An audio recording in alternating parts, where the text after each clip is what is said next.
খাবার নিয়ে বসে আছি, কিন্তু খাইতে সাহস পাইতাছি না। এই যে আমার টুকুন্যারে কইতাছি খাইতো, এও বলে খাইতো না। এই যে আমার টুকুন্যা, এই টুকুন্যারে কইতাছি খাইতো, এ বলে এখন খাইতো না। খাইতো না আব্বা? হ্যাঁ, এরে দাঁত দাঁত তিনটা বালাই আছে বাইক দিয়া, দাঁত তিনটা বালাই আছে, আর দাঁতই মরা না। দাঁতই মাইদে এটা পাবলিক টয়লেট হয়ে রয়েছে, জানোস তুই? পাবলিক টয়লেট, পাবলিক টয়লেটে মানুষ খালি টয়লেট করে যা, পরিষ্কার কম হয়। তোর তো দাঁতের অবস্থা হয়ে রয়েছে এইটা, মনে হইতেছে সিরিয়ালে মানুষ বাথরুম করে গেছে আর ধোয়া হয়নি। তো তো ওরা খাইলে খাইবো, না খাইলে নাই, ওরা পরে খাইবো। আমি একটু খায়া না পাকামু। তো আসেন খাবারের আইটেমগুলো একটু আপনাদেরকে দেখাই। আমার আপু বলে খাইবো না, খাইতি না? শিওর? শিওর খাইতি না? আচ্ছা ঠিক আছে, চলেন খাবারের আইটেম দিয়ে দেখাই।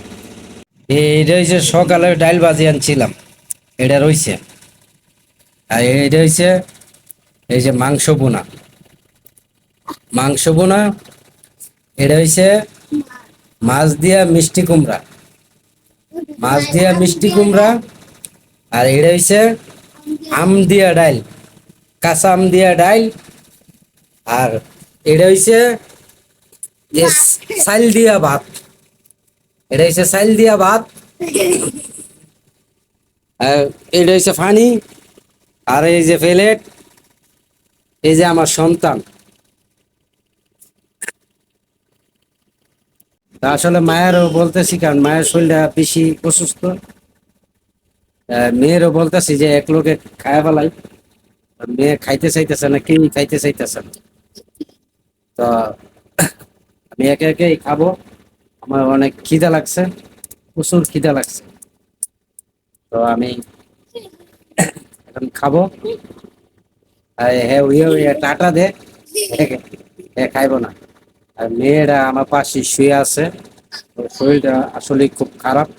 নাকের মধ্যে মানে জ্বরে বিষ গুঁড়ো হয়ে গেছে নাকের মধ্যে।